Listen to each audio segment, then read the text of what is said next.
A billionaire CEO trying to save face hires a homeless woman to be his date at a high-profile gala. However, he could have never predicted the events that unfolded next.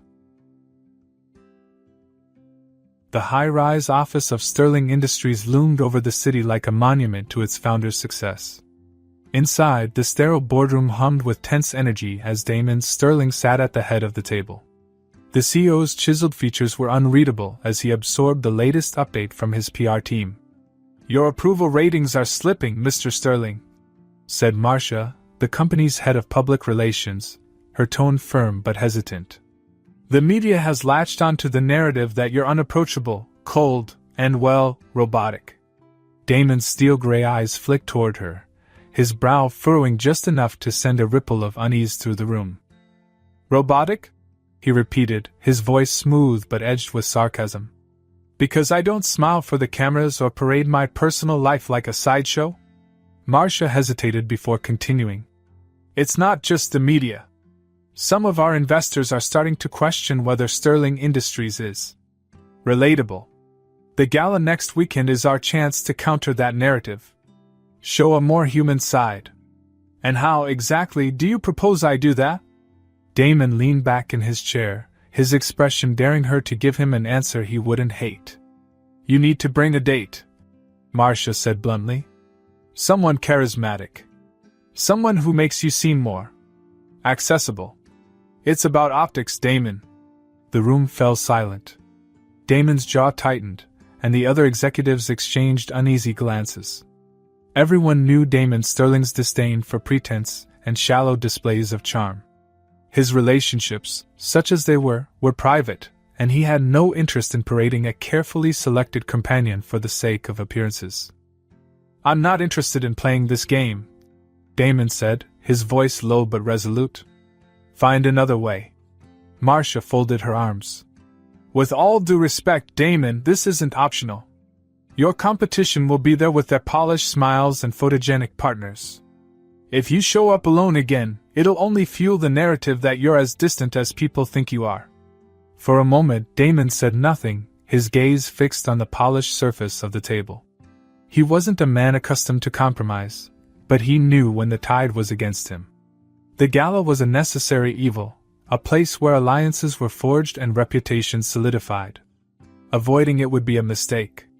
"Fine," he said at last, his tone clipped. "I'll bring a date." Marcia's relief was palpable. "We can provide a list of potential—" "No," Damon interrupted sharply. "I don't want anyone from your list. I won't be paraded around with some socialite looking to boost her own profile." "Then who?" Marcia asked, perplexed. Damon didn't answer. He stood, buttoned his suit jacket, and left the room without another word. The evening air was crisp as Damon stepped out of his building and into the bustling city streets. His driver waited at the curb, but he waved the man off, opting to walk instead. He needed space to think, though he didn't particularly like the direction his thoughts were heading. A date. The very idea irritated him, not because he was incapable of finding someone, but because the entire concept felt transactional, inauthentic. As he turned a corner, his attention was drawn to a small commotion near a coffee shop. A woman, bundled in a threadbare coat and clutching a battered backpack, was engaged in a heated exchange with a street vendor. "Look, I'm not trying to scam you," she said, her voice laced with exasperation. "I just need a sandwich. I'll pay you back when I can." The vendor shook his head, muttering something under his breath as he turned away. The woman huffed and muttered, "Nice to know kindness is dead," before slumping onto a nearby bench. Damon wasn't sure why he stopped. Perhaps it was her tone, sharp and unapologetic, refusing to let humiliation creep into her voice. She caught him staring and arched an eyebrow. "What? Never seen someone get turned down for a sandwich before?" Damon approached, pulling out his wallet. "What kind of sandwich do you want?" The woman's eyes narrowed. "You think I want charity? Save it for someone who cares." "I don't care about charity," Damon replied evenly. "I care about solutions. If food is the problem, I'll solve it. That's what I do." Her lips twitched as if she might smile, but her expression remained guarded. Suit yourself? Turkey on rye. No mayo. Damon handed a crisp bill to the vendor, who hurriedly prepared the order. The woman took the sandwich without a word of thanks, though she nodded grudgingly. Enjoy, Damon said dryly, ready to walk away, but something stopped him. Her defiance intrigued him, an unyielding strength that seemed to radiate despite her worn appearance. What's your name? He asked. She paused mid-bite. Eva.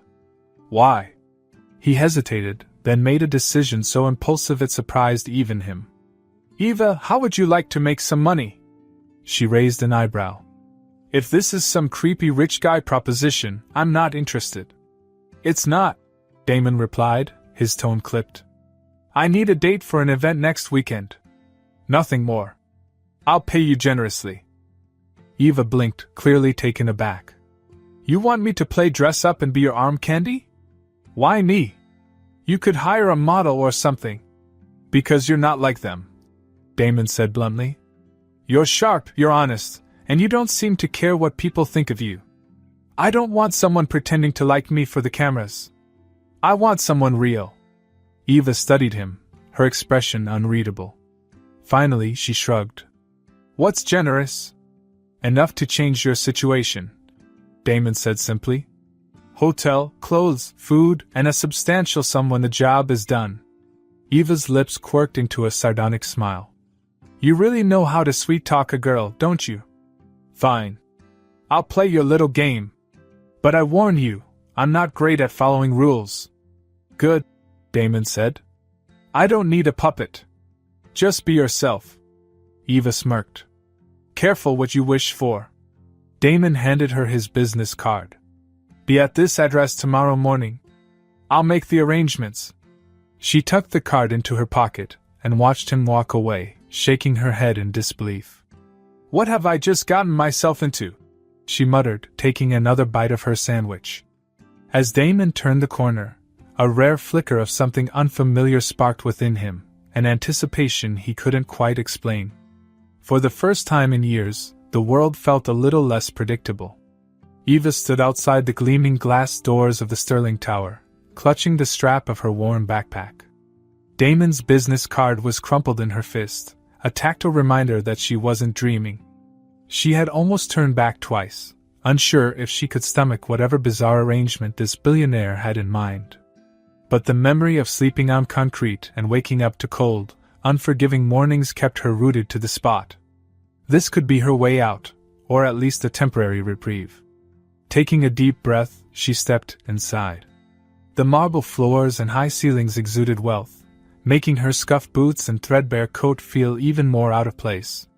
A receptionist glanced at her with barely concealed suspicion before her gaze dropped to the card in Eva's hand. Mr. Sterling is expecting you, the receptionist said with a forced politeness. She gestured toward the elevator. Top floor. The elevator ride felt eternal, the mirrored walls forcing Eva to confront every line on her face and every strand of unkempt hair. By the time the doors opened, she was half convinced she'd made a mistake. Damon was waiting for her in his office, a sprawling space with floor-to-ceiling windows that showcased the city skyline. He stood behind his desk, impeccably dressed as always, his expression unreadable. You came, he said, as if he hadn't been sure she would. Wouldn't miss it, Eva replied, her voice dripping with sarcasm. Who could resist an offer as weird as yours? Damon smirked faintly. Let's not waste time. The gala is in 5 days, and there's a lot to do. He handed her a sleek envelope. Inside was a key card, a small wad of cash, and the address of an upscale hotel. This is where you'll be staying, he said. You'll find clothes, toiletries, and anything else you might need. Tomorrow, a stylist will meet you to start preparing for the event. Eva arched an eyebrow. What, no private chef or personal chauffeur? If you want those, I can arrange it, Damon replied evenly. But I assumed you'd prefer not to be smothered. His calm, matter-of-fact tone threw her off, and she found herself at a loss for a snarky retort. Instead, she studied him, trying to figure out what his angle was. He wasn't leering or condescending, and his eyes held a certain intensity that made her feel like he saw straight through her defenses. It was unsettling. "Fine," she said at last, tucking the envelope into her coat. "But let's get one thing straight. I'm not going to be your puppet. If I don't like something, I'm saying so. That's exactly why I chose you," Damon replied, his tone neutral. "You'll find I have no use for sycophants." His words disarmed her again, and she hated how intrigued she was by this enigmatic man. Without another word, she turned and left, determined to keep him at arm's length. The hotel was a world away from anything Eva had experienced before. Plush carpets, luxurious bedding, and a bathroom the size of her old studio apartment made her feel like she'd stepped into someone else's life. The stylist arrived the next morning, a whirlwind of fabric swatches, cosmetics, and high-end fashion jargon. Eva endured it with as much patience as she could muster, though she couldn't resist throwing in the occasional sarcastic comment. "Do I really need 3 layers of foundation? I'm not auditioning for a Broadway show," she quipped as the makeup artist fussed over her. "Humor me," the woman replied with a sigh. "It's my job to make you look perfect." "You say that like it's possible," Eva muttered under her breath. Damon arrived later that afternoon to check on her progress. When he stepped into the suite, Eva was standing in front of a full-length mirror, dressed in an elegant cocktail dress the stylist had chosen. She shifted uncomfortably, tugging at the hem as if trying to make herself smaller. "You look fine," Damon said simply, his gaze appraising but not lingering. "But you need to work on your posture. Confidence is half the battle." "Confidence, huh?" Eva shot back. "Easy for you to say when you've got a building with your name on it." "Confidence isn't about money," Damon replied. "It's about knowing who you are and owning it." His words surprised her, and for a moment she found herself holding his gaze. There was something disarming about the way he spoke, direct but not patronizing, as if he genuinely believed what he was saying. They spent the next few days preparing for the gala, and Damon began to teach Eva the nuances of high society. He explained everything from which fork to use at a formal dinner to the art of small talk, which she found both exhausting and ridiculous. "So let me get this straight," Eva said one afternoon, leaning back in her chair. "Rich people spend half their time pretending to care about things they don't, and the other half worrying about what other rich people think of them?" "More or less," Damon admitted with a faint smile. "And you're okay with that?" "I've learned to navigate it," he said, his tone careful. "But that doesn't mean I enjoy it." Eva studied him, noting the flicker of something vulnerable beneath his composed exterior. For all his wealth and power, Damon Sterling seemed just as trapped by his circumstances as she was by hers. The realization unsettled her more than she cared to admit. "You're a strange guy, Damon," she said finally. "Likewise," he replied, his expression softening ever so slightly. Despite her initial skepticism, Eva found herself adapting quickly to the world Damon was introducing her to. Her street smarts proved surprisingly useful, allowing her to read people and situations with an intuition that often caught Damon off guard. During one of their practice sessions, Damon posed as a potential rival, testing her ability to deflect probing questions. "So, Eva," he said, his tone mockingly polite, "what brings you to the gala?" "Good company and free champagne," she replied smoothly, a sly grin tugging at her lips. Damon chuckled, a rare, genuine sound that made her chest tighten in a way she wasn't prepared for. By the time the day of the gala arrived, Eva was as ready as she'd ever be. She still felt out of place in the designer gown and heels, but she couldn't deny the spark of pride she felt when she looked in the mirror. For the first time in a long time, she didn't feel invisible. As she stepped into the car waiting to take her to the event, Damon offered her his hand to help her in. She hesitated for a fraction of a second before taking it, surprised by the steadiness of his grip. "You'll do fine," he said quietly, his voice carrying an unexpected warmth. Eva met his gaze, searching for any sign of condescension, but found none. For the first time since their unusual arrangement began, she allowed herself to believe that maybe, just maybe, this wouldn't be the disaster she'd been bracing for. The car pulled up to the grand entrance of the St. Laurent Hotel, its ornate facade glittering with 1,000 lights. The gala was in full swing, with a sea of black-tie guests mingling on the steps and inside the marble-clad atrium. Eva stared out the window, her stomach twisting in knots. The gown fit perfectly, the makeup was flawless, and her hair cascaded in glossy waves. On the outside she looked the part, but inside she still felt like an imposter. Damon, seated beside her in a perfectly tailored tuxedo, broke the silence. "Remember what we talked about. Confidence. You're not here to impress anyone, they should impress you." "Right," Eva said, her voice tinged with sarcasm. "Because I'm clearly the queen of confidence." "You've got this," Damon said, his tone softer. "Just be yourself." "Be myself?" she thought. "If these people knew the real me, they'd laugh me out of the building." But Damon's calm certainty steadied her, and when he stepped out of the car and offered his hand, she took it without hesitation. The moment they entered the ballroom, heads turned. Damon Sterling always drew attention, but tonight, all eyes were on the woman at his side. Eva felt their gazes, curious, judgmental, intrigued. Damon leaned in slightly, his voice low. "They're just bored," he said. "Give them something to talk about." She smirked despite herself. "You make it sound so easy." "It is," he said simply. "For you." Before she could respond, a man approached, a distinguished gentleman in his 60s with a silver beard and an air of self-importance. "Damon!" the man boomed, extending a hand. "Glad you could make it. And who is this lovely lady?" Damon hesitated just a fraction before responding. "This is Eva Monroe." "Eva, this is Charles Latimer, one of our company's oldest partners." "Pleasure to meet you," Eva said, extending her hand. Her tone was steady, her smile polite but not overdone. She could feel Damon watching her, and for the first time, she realized he wasn't just evaluating her performance, he was rooting for her.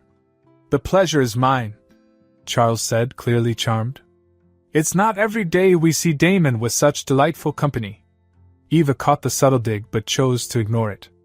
Instead, she tilted her head, her smile sharpening. "I figured it was time someone dragged him out of his shell." Charles laughed, a genuine, hearty sound, and even Damon allowed the corner of his mouth to twitch upward.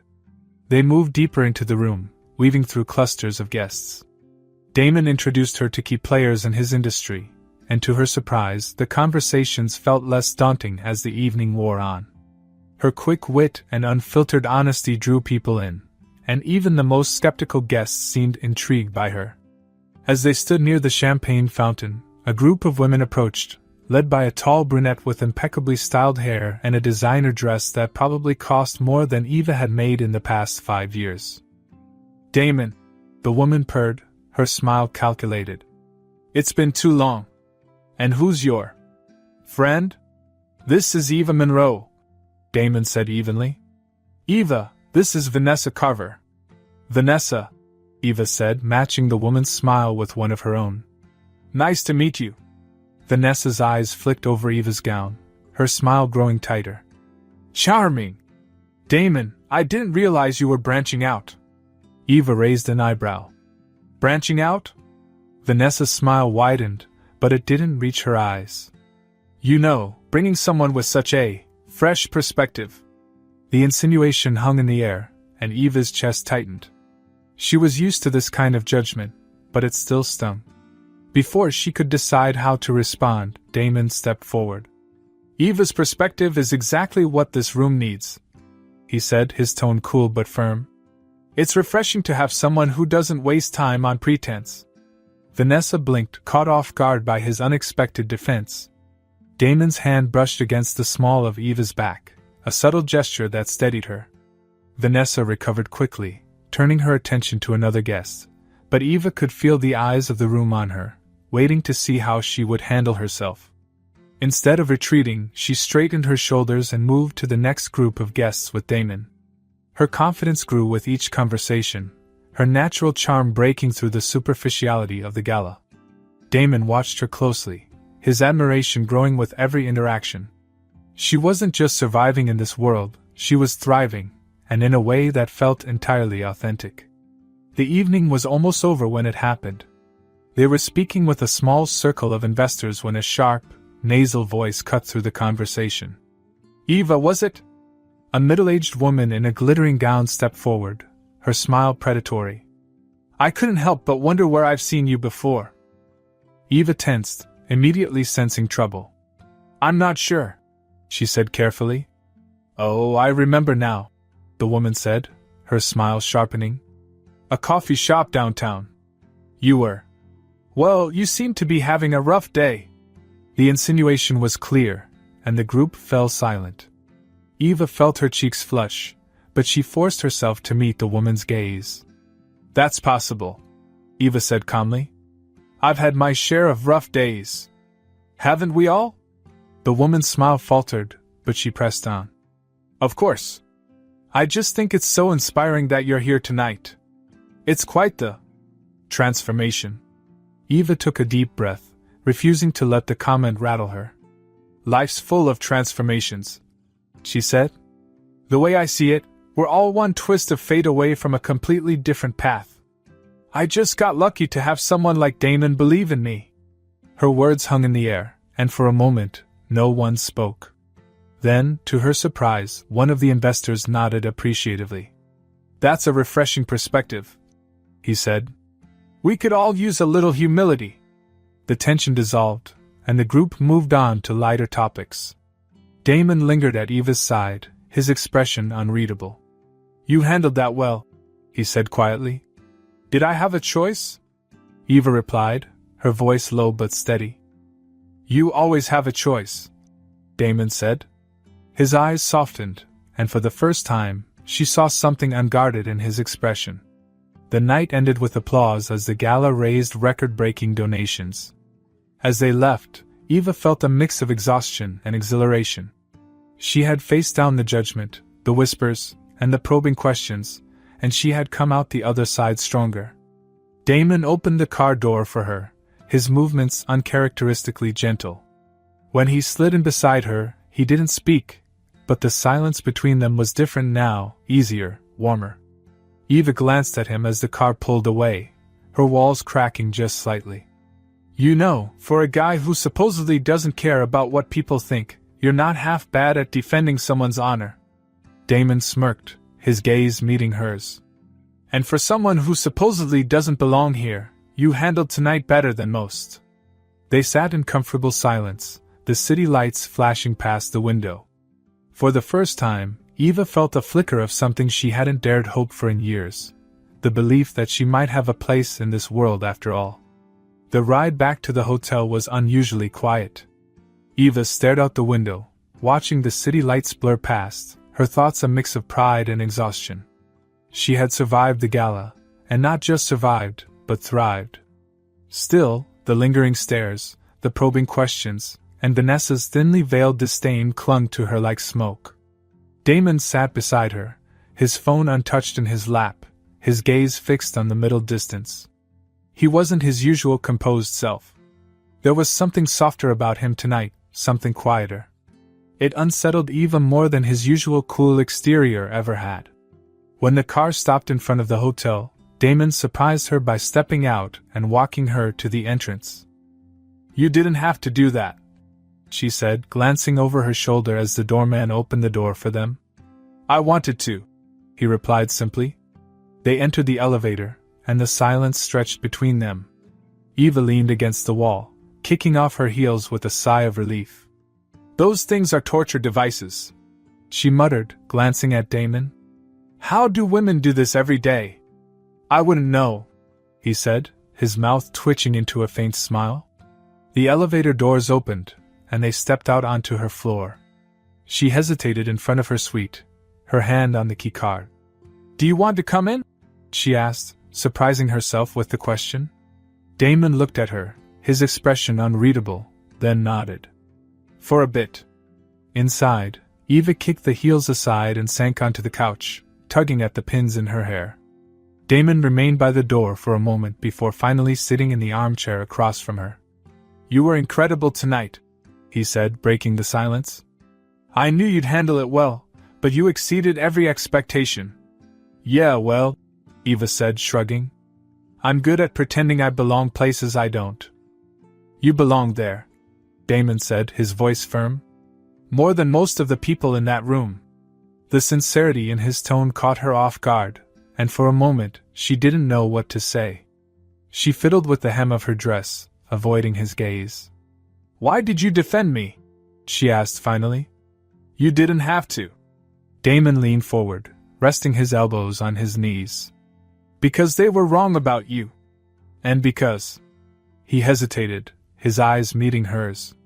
Because I've spent my whole life in rooms like that, surrounded by people like Vanessa, and I know how cruel they can be. You didn't deserve that.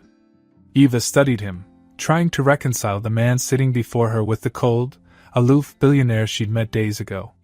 You don't seem like someone who lets things bother him, she said carefully. That's what I want people to think, he admitted. But it's not true. For the first time, his mask slipped. Damon told her about the constant pressure of running a company, the expectations he could never quite meet, and the loneliness that came with his position. He spoke in measured tones, but there was a vulnerability in his words that made her chest ache. It's exhausting, he said finally. Always being the person everyone expects you to be. Sometimes I wonder if it's worth it. Eva leaned back, her arms crossed. You're not the only one who feels that way.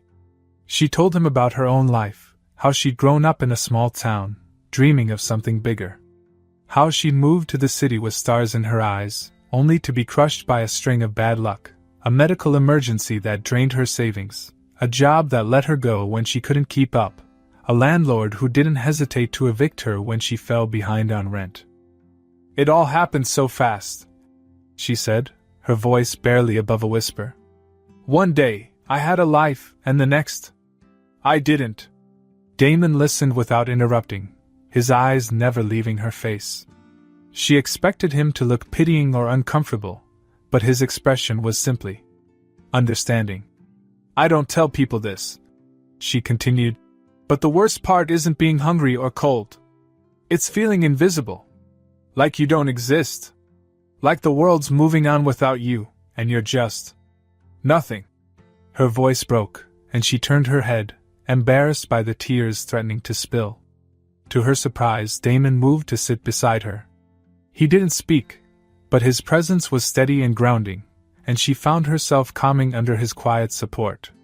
You're not nothing, he said after a long silence. And you're not invisible. Not to me. His words sent a jolt through her, and she turned to look at him. There was no pretense in his expression, no calculated charm. He was just Damon. A man who, despite his billions and his power, seemed just as lost as she was. Thanks, she said softly, wiping her eyes. I didn't mean to unload all that on you. You didn't unload, he said. You trusted me. And I don't take that lightly. They sat in silence for a while, the city lights casting faint patterns on the walls. It was the first time since they'd met that Eva felt truly at ease with him, and she realized, with a start, that she liked being around him. More than she expected to. You know, she said, breaking the silence. You're not as bad as I thought you'd be. Damon chuckled, the sound low and warm. I'll take that as a compliment. You should, she said, her lips quirking into a faint smile. It's the best you're gonna get. He stayed a little longer, and when he finally left, Eva felt an unexpected pang of disappointment. As the door closed behind him, she realized that her initial impressions of him, of his world, had been wrong. Damon Sterling wasn't just the cold, untouchable CEO she'd assumed he was. He was human. Flawed. Lonely. And against her better judgment, she found herself wanting to know more about him. Damon returned to his penthouse, the quiet of his home feeling heavier than usual.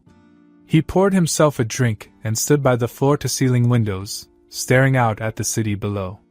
His conversation with Eva replayed in his mind, her words lingering like a melody he couldn't quite forget. For so long, he built his life around control, around keeping people at a distance to protect himself. But Eva had slipped past his defenses without even trying, and for the first time in years, he felt something stir within him. Something he couldn't ignore. As he stood there, the realization hit him with startling clarity. Eva Monroe wasn't just his date for a gala. She was a force that had shaken his carefully constructed world. And he wasn't sure if he wanted to rebuild it, or let it crumble. The air in Damon's office was tense, a sharp contrast to its usual calm efficiency. The board of directors, a group of impeccably dressed men and women, sat around the long table with expressions ranging from irritation to outright concern. Damon sat at the head, his face impassive, his fingers steepled as he listened to their complaints. "You've built this company on the foundation of trust and prestige, Damon," one of the older directors said, his tone heavy with condescension. "Associating with someone like her, someone with no background, no pedigree, is risky at best and damaging at worst." "Risky," Damon repeated, his voice cold. "Explain." The man cleared his throat, sensing the danger in Damon's tone but pressing forward. "The press is already starting to ask questions about her. Where she came from, who she is. If they dig too deeply and find out she's, well, homeless, how do you think that will reflect on Sterling Industries?" Another board member chimed in. "We understand your personal life is your business, but the optics of this situation are concerning. Investors don't want a leader whose judgment is called into question." Damon's gaze swept across the table, his expression unflinching. "Are you implying that my judgment is compromised because I chose to treat someone with basic decency?" "It's not about decency," another director said, her tone clipped. "It's about the brand. Sterling Industries isn't just a company, it's a symbol of excellence, of aspiration. If you're seen as erratic or impulsive, it undermines everything we've built." The word grated on Damon's nerves, but he held his temper. "What exactly are you proposing?" The room fell silent for a moment before the older director spoke again. "End your association with her. Quietly, of course. If you don't, we'll have no choice but to consider your position as CEO. The board cannot support a leader who jeopardizes the company's reputation." Damon leaned back in his chair, his mind racing. He knew the board was bluffing, they couldn't oust him without a lengthy battle, and even then, it would cause more damage to the company than they were prepared to risk. But the threat wasn't what rattled him. It was the realization that their words had planted a seed of doubt in his own mind. Eva's time at the hotel had been a strange mixture of comfort and unease. She couldn't deny the luxury of it all, the soft sheets, the warm meals, the quiet dignity of being treated like she mattered. But she couldn't shake the feeling that it was all temporary, that at any moment, the rug would be pulled out from under her. When Damon arrived that evening, his expression was distant, his usual calm replaced by something colder. She noticed it immediately and braced herself. "What's wrong?" she asked, watching him pace the length of the suite. He stopped, his hands shoved into his pockets, his gaze fixed on the floor. "The board of directors found out about your background." Eva's stomach sank. And they're pressuring me to end this," he said, his voice tight. "They think it's bad for the company." "Of course they do," she said bitterly, crossing her arms. "Rich people protecting their precious image. Can't let someone like me tarnish it." Damon flinched at her words, but he didn't argue. The silence stretched between them, heavy and suffocating. "So, what are you going to do?" she asked, her voice quieter now.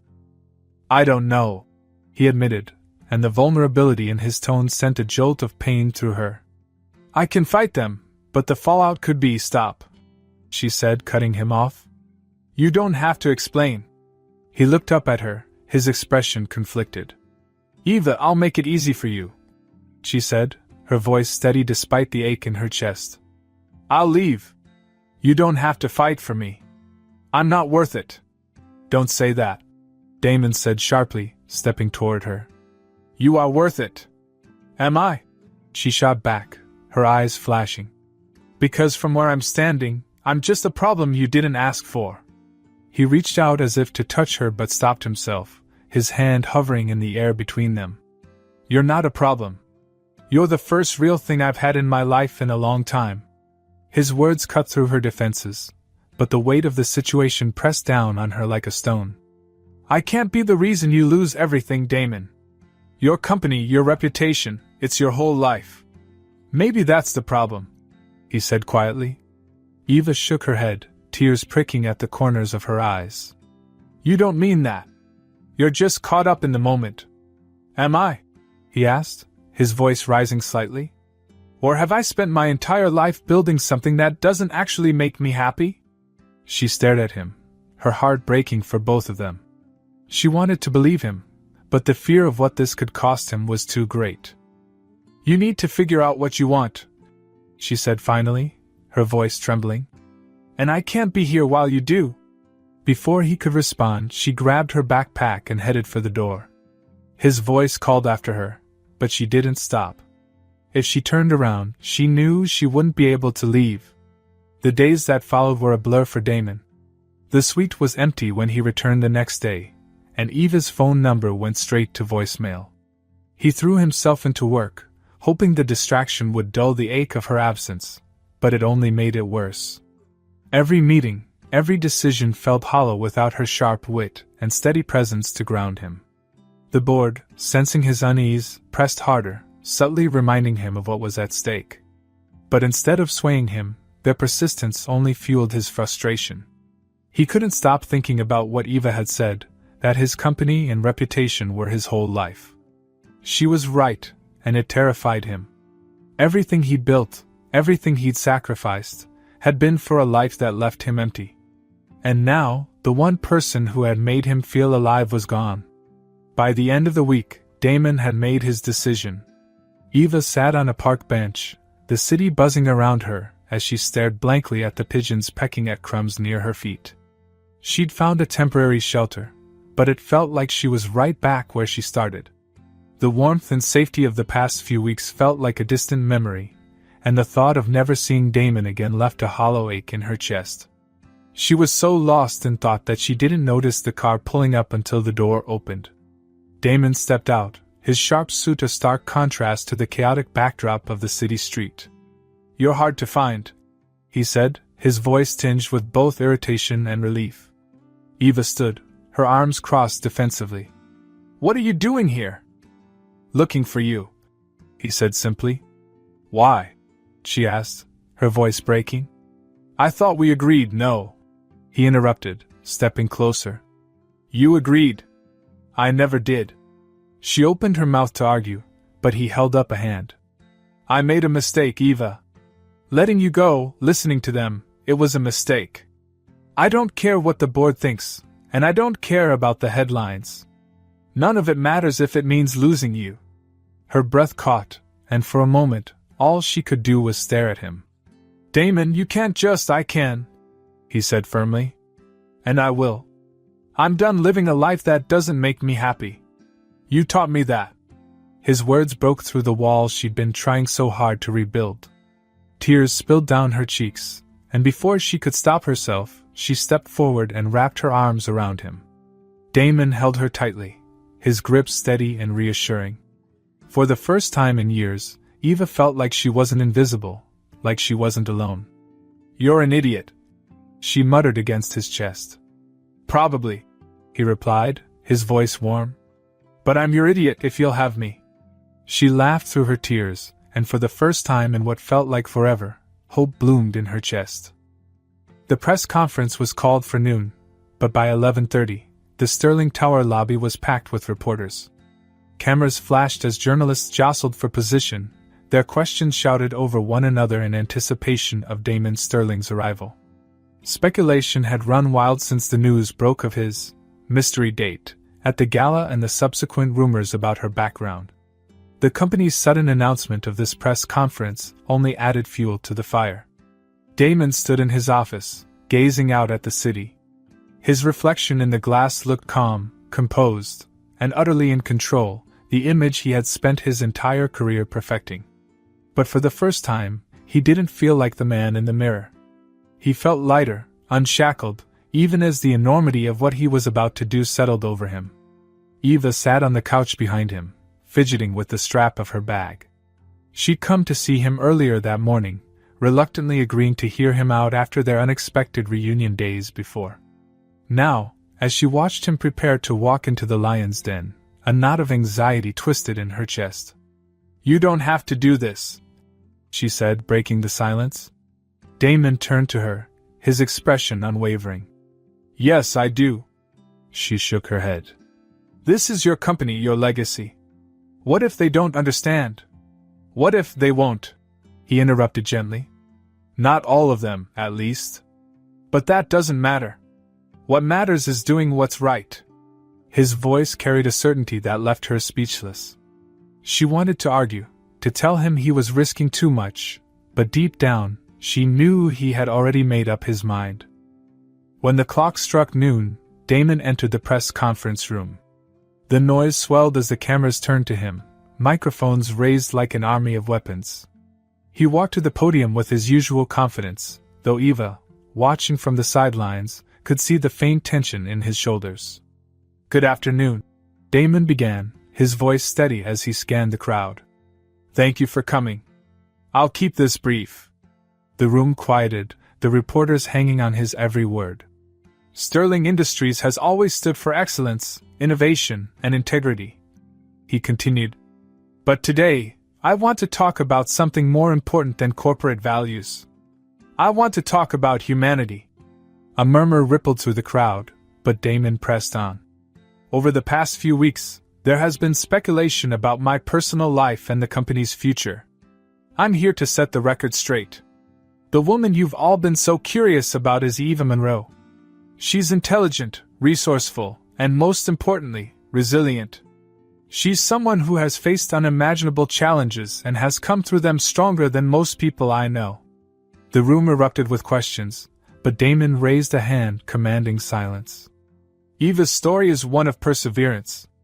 She represents something far greater than any headline or boardroom decision. She represents the strength it takes to rebuild, the courage to keep going when the world has turned its back on you. And I'm proud to stand beside her." Eva felt her breath catch as his words filled the room. He wasn't just defending her, he was celebrating her. Tears pricked at her eyes, but she quickly blinked them away, her heart pounding. "I understand that some may question my judgment," Damon continued, his voice firm. "To those people, I say this: leadership is not about protecting a brand at all costs. It's about setting an example. And the example I want to set is one of compassion, authenticity, and the willingness to fight for what matters." He paused, letting his words sink in before delivering the final blow. "That is why I've decided to step down as CEO of Sterling Industries, effective immediately. I will be transitioning into a new role focused on philanthropic efforts, using the resources I've built to make a meaningful difference in the world." The room exploded into chaos. Reporters shouted questions, cameras flashed, and the murmurs turned into a roar. But Damon stood tall, unmoved by the frenzy. "My decision is final," he said, his voice cutting through the noise. "Sterling Industries will continue to thrive under new leadership, and I have full confidence in the team I've built. But for me, it's time to focus on what truly matters." He turned to leave the podium, but one reporter's question stopped him in his tracks. "Mr. Sterling, do you think the public will support this decision? Or do you risk alienating the people who've trusted your leadership?" Damon turned back, his gaze piercing. "I think the public deserves a leader who isn't afraid to take risks for the right reasons. If that alienates some people, so be it. I'm not interested in pleasing everyone. I'm interested in doing what's right." With that, he stepped away from the podium, the room still buzzing with questions and speculation. Back in his office, the silence felt deafening after the cacophony of the press conference. Damon loosened his tie and leaned against his desk, his expression unreadable. Eva stood by the window, her arms wrapped around herself. She hadn't said much since they returned, and the tension between them was thick enough to cut. "You really did it," she said finally, her voice quiet. "You gave it all up." "I didn't give anything up," Damon replied. "I made a choice." She turned to him, her eyes searching his face. "Why? Why risk everything for me?" He stepped closer, his gaze steady. Because you made me realize that I was already risking everything by living a life that wasn't mine. For years, I've been chasing an image, a reputation, something that was never going to make me happy. And then you came along and reminded me what it's like to feel alive." Her breath hitched, and she looked away, overwhelmed. "I don't deserve this," she whispered. "You deserve everything," he said, his voice soft but unwavering. "And I'm going to spend the rest of my life proving that to you, if you'll let me." For a moment, neither of them spoke. Then, slowly, Eva stepped forward and took his hand. "You're insane," she said, her voice trembling with a mixture of laughter and tears. "Probably," he said with a faint smile. "But I've never been more certain of anything in my life." They stood there, the city stretching out beneath them, a world of uncertainty ahead. But for the first time, Damon felt free. And as Eva leaned into him, her hand gripping his, he knew he wasn't alone in this new beginning. Together, they would build something real, something worth fighting for. The old factory building sat on the edge of a worn-down neighborhood, its windows boarded up and its walls covered in faded graffiti. It was the kind of place most people avoided, a symbol of neglect and decay. But when Damon Sterling and Eva Monroe looked at it, they saw potential. "This is it," Damon said, stepping out of the car and gesturing toward the building. "It's not much now, but it will be." Eva stood beside him, her arms crossed as she studied the structure. She could already picture it, a space bustling with energy, filled with people finding hope and purpose. It was hard to believe this was really happening. Just months ago, she had been living on the streets, trying to survive one day at a time. Now, she was standing beside a man who had given her not just a second chance but a purpose. "It's perfect," she said finally, a small smile tugging at her lips. Over the next few weeks, the factory began its transformation. Contractors tore down the old walls, replaced the shattered windows, and began constructing what would soon become the Sterling Monroe Community Center. Damon's vision was ambitious, a multifunctional space with job training facilities, temporary housing for those in need, and counseling services to help people rebuild their lives. Eva threw herself into the project, working closely with Damon and the team he had assembled. She quickly discovered a knack for connecting with people, her own experiences giving her an authenticity that couldn't be faked. Whenever someone doubted the project's mission, she was the one who stepped in to remind them of why it mattered. "I've been where they are," she said during a planning meeting, her voice steady. "I know what it feels like to think no one cares. This place isn't just about giving people tools, it's about giving them hope." Her words carried weight, and more than once, Damon found himself watching her with a mixture of admiration and pride. She had grown so much in such a short time, transforming from a woman hesitant to trust the world into someone who was willing to fight for it. The grand opening of the Sterling Monroe Community Center was a day either of them would forget. The once abandoned factory now gleamed with fresh paint and welcoming signs. Inside, the air buzzed with excitement as visitors explored the classrooms, the dormitories, and the career counseling offices. Damon stood near the entrance, shaking hands with donors and local officials. He wore a tailored suit, but there was a warmth in his demeanor that hadn't been there before. For the first time, he wasn't just the CEO of Sterling Industries, he was a man who had found a purpose beyond the boardroom. Eva, meanwhile, was in her element. She moved through the crowd with ease, greeting guests and answering questions about the center's programs. Every so often, she paused to speak with someone who had come to the center for help, her words of encouragement carrying the weight of someone who had lived through the struggles they now faced. At one point, she found herself standing in front of a group of reporters. Public speaking wasn't something she had ever imagined herself doing, but the cause was too important for her to shy away. "Why did you choose to get involved in this project?" one reporter asked, shoving a microphone toward her. Eva hesitated for only a moment before answering. "Because I know what it's like to feel invisible. To think that no one cares if you're hungry, or cold, or if you even make it through the night. Damon gave me a chance when no one else would, and I want to do the same for others. This center is about more than just resources, it's about reminding people that they matter." The reporter nodded, scribbling notes as Eva's voice grew steadier. For too long, people have looked at homelessness and thought of it as someone else's problem. She continued. But it's not. It's all of our problem. And it's going to take all of us working together to fix it. When the interview ended, Damon approached her, a glass of sparkling water in his hand. That was incredible, he said, handing her the drink. You're a natural. Eva shrugged, but the flush in her cheeks betrayed her pride. I just told the truth. And people listened, Damon said, his tone soft. That's what makes you so powerful, Eva. You make people listen. In the months that followed, the Sterling Monroe Community Center became a beacon of hope in the city. Hundreds of people passed through its doors, receiving training, shelter, and support.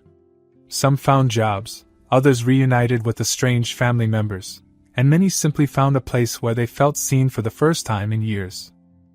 Eva quickly became the face of the center's advocacy efforts.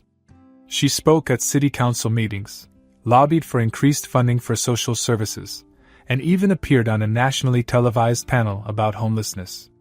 You're a force of nature, Damon said one evening as they sat in the center's quiet office. The day's activities had wound down, leaving them alone with their thoughts. Eva laughed, shaking her head. I'm just trying to make up for lost time. You're doing more than that, he said, his gaze steady. You're changing the world, Eva. She looked at him, her expression softening. Not alone, she said. I couldn't do this without you. Their eyes met, and for a moment, the noise of the world outside faded away. They had started this journey as two people from completely different worlds, but now, they were partners in every sense of the word. Late one night, after most of the staff had gone home, Eva wandered into the common area of the center. She found Damon sitting on one of the worn couches, a stack of paperwork in his lap. He looked up as she approached, setting the papers aside. Couldn't sleep? He asked. Too much on my mind, she admitted, sitting beside him. They sat in comfortable silence for a while, the hum of the city filtering through the windows. I've been thinking, Eva said finally, about how much has changed since the day you stopped me on that bench. Damon smiled, his expression warm. You mean the day you almost bit my head off? That's the one, she said with a laugh. I never thought I'd be here, doing this, making a difference. It still feels surreal sometimes. Well, believe it, Damon said. You've earned every bit of it. She looked at him, her heart full. So have you. As they sat together, the weight of their shared journey settled over them, not as a burden, but as a reminder of how far they'd come. They had taken a leap of faith, and now, they were building something that would outlast both of them.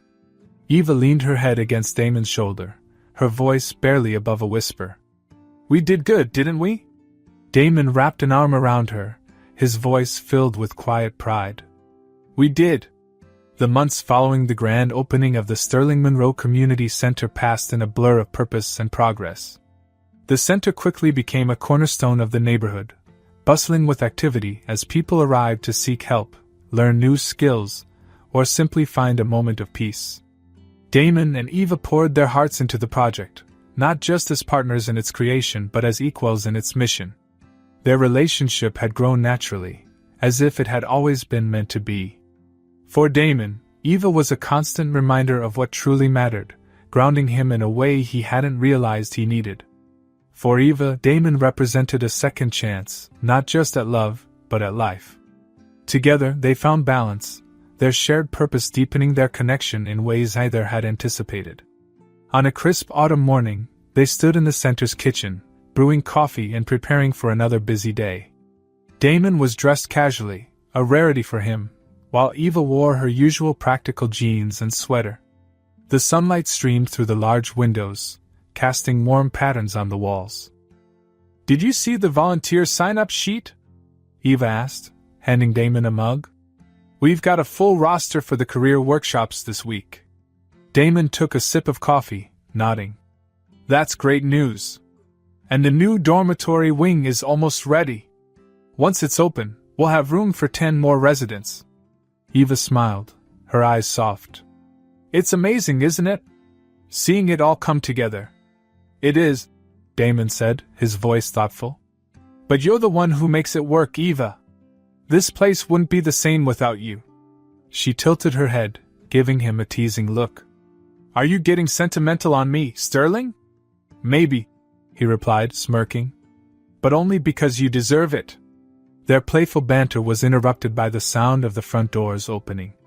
Volunteers and staff began arriving, filling the space with energy and purpose. Eva excused herself to check on the morning schedule, leaving Damon to greet the newcomers. By midday, the center was alive with activity. In the job training room, a group of young adults practiced interview techniques, while in the kitchen, a cooking class taught residents how to prepare affordable, nutritious meals. Damon walked through the halls, stopping to chat with staff and participants. It wasn't the world he'd once inhabited, boardrooms and high-stakes deals, but it felt more meaningful than anything he'd ever done. He found Eva in the garden behind the center, working with a group of children to plant flowers. Her laughter carried on the breeze, and Damon couldn't help but smile as he watched her. She was in her element here, her warmth and compassion shining in everything she did. You're good with them, Damon said as he approached, nodding toward the children. Eva straightened, brushing dirt off her hands. Kids are easy. They don't judge you the way adults do. They just want someone to care. Like you do, Damon said, his voice soft. She looked at him, her expression serious but tender. And like you do, Damon. Don't sell yourself short. For a moment, they stood in the sunlight, surrounded by the sounds of laughter and growth. It was a small moment, but it felt significant, a quiet reminder of how far they'd come. As the day wound down, Damon and Eva gathered with the staff and volunteers in the main hall. The room was filled with chatter and laughter, the sense of community palpable. A young man stood up to speak, his voice nervous but sincere. I just wanted to say thank you, he began, glancing around the room. Before I came here, I didn't know where I was going or what I was doing with my life. This place gave me a chance, and now I'm starting my first job next week. I couldn't have done it without all of you. The room erupted in applause, and Damon felt a swell of pride. Stories like this were becoming more common, each one a testament to the impact the center was making. Eva leaned over, her voice low. That's why we do this. Damon nodded, his eyes meeting hers. Because it matters. As the applause died down, Eva stood and addressed the group. I think I speak for both of us when I say that this center wouldn't be what it is without all of you. Every volunteer, every staff member, every participant, you're the heart of this place. And we're so grateful for everything you do. Her words were met with cheers, and Damon felt a lump rise in his throat. He wasn't usually one for displays of emotion, but this moment felt different. It felt right. Later that evening, after everyone had gone home, Damon and Eva lingered in the quiet of the center. The building was still, the echoes of the day's activities fading into the soft hum of the city outside.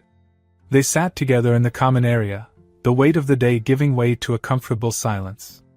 You know, Damon said, his voice thoughtful, I used to think success was about numbers, profits, shares, growth. But now I realize it's about people. It's about moments like this. Eva smiled, her hand finding his. You've come a long way, Sterling. So have you, he replied, his thumb brushing against her knuckles. And I couldn't have done it without you. She leaned her head against his shoulder, her voice soft. We make a good team. We do, he said, his tone filled with quiet certainty.